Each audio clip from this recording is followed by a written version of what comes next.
Hi, my name is Lindsay Dover. I'm better known as Miss Lindsay, where I work as the program coordinator for the Down Syndrome Connection of Northwest Arkansas. I plan educational programs for people with Down syndrome of all ages. I'm a graduate of Bentonville High School and of the University of Arkansas, where I have a degree in recreation. I'm the mother of two sons, one who has an intellectual disability.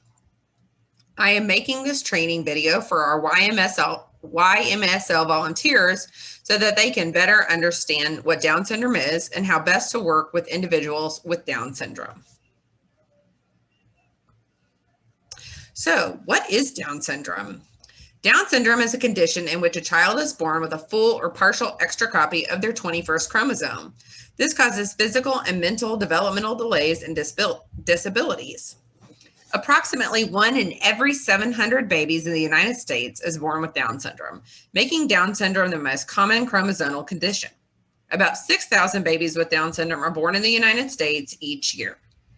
Down syndrome is not more prevalent in any one race or gender.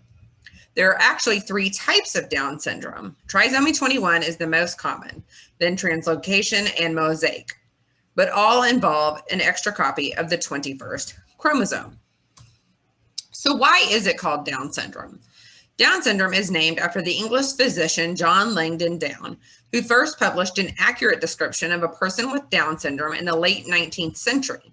He described the condition as a distinct and separate entity. A French physician, whose name I won't try to pronounce, identified Down syndrome as a chromosomal condition in 1959. The condition is Down syndrome with an uppercase D and a lowercase s. Down syndrome is a visual disability. Some of the common characteristics of Down syndrome that help you identify that a person has Down syndrome is a flat appearing face, smaller head, small mouth, which can cause the tongue to protrude and can cause issues with talking clearly, upward slanting almond-shaped eyes, small hands and feet, a single line across the palm of the hand called the palmar crease, and shorter in height as children and adults. But people with Down syndrome look way more like their families than each other, and they are all very different and unique individuals. All people with Down syndrome have some level of intellectual disability, ranging from mild to severe. People with mild intellectual disabilities are usually able to learn how to read, write, and do math.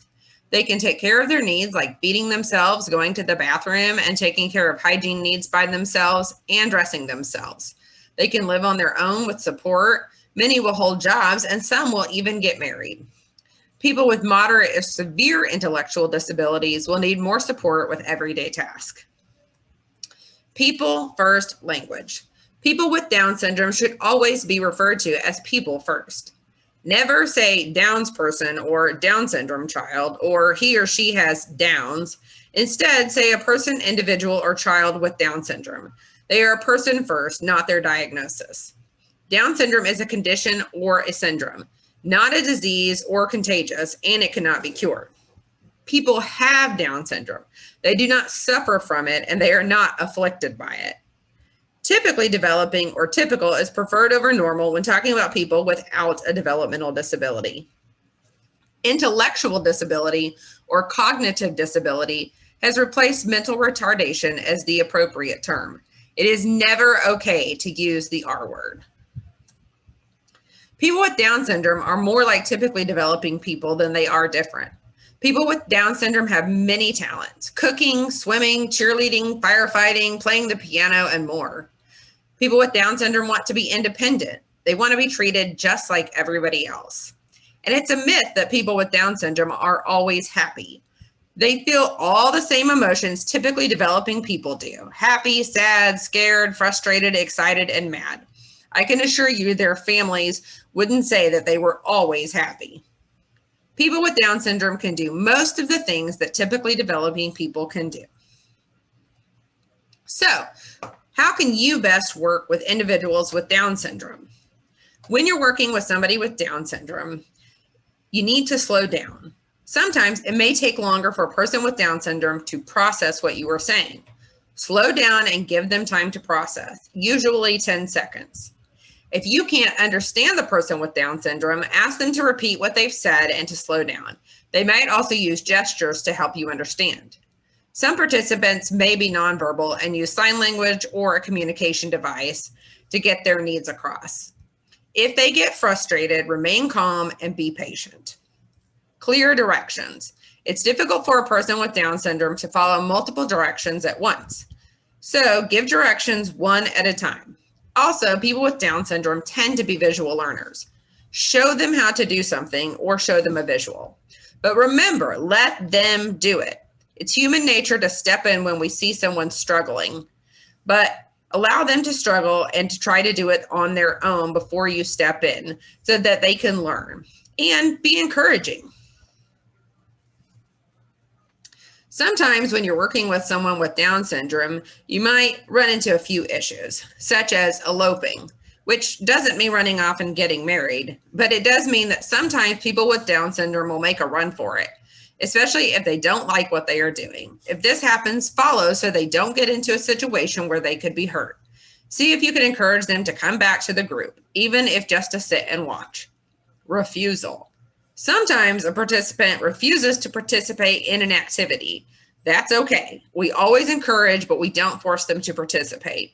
You might just sit with a participant while they watch and occasionally ask if they want to join in with you after they've had the opportunity to observe. Sometimes our young ladies with Down syndrome develop quick crushes on our very handsome young men volunteers. If a participant is overly flirty or asks you to be her boyfriend, say, "I like you as a friend. Can we be friends?" Try to redirect them to a different topic. Clowning around. Sometimes our participants like to get a laugh and lots of attention by clowning around or doing something they aren't supposed to be doing. Even if it's funny, don't laugh or give attention to the behavior, as this just encourages it. Try to redirect to the task at hand. Also, don't clown around with each other. Focus on the participants, not each other. Even if you're friends or go to school together, save that for another time. Bathroom breaks. Most of our older participants can toilet independently. If a participant needs to go to the bathroom, you and one other volunteer can accompany them to the bathroom and wait outside. If they need more help, please let me know. And if we're working with a younger group, I will tell you the plan when you arrive. Food. Sometimes participants will have special dietary needs, such as gluten-free. I will let you know this when they arrive, as I have already talked to the parents and have planned accordingly. If there is any situation in which you don't feel comfortable, please let me know. But most importantly, have fun, be flexible, be patient, expect the unexpected, and be prepared to make some new friends. Thank you, YMSL. We really couldn't do it without you.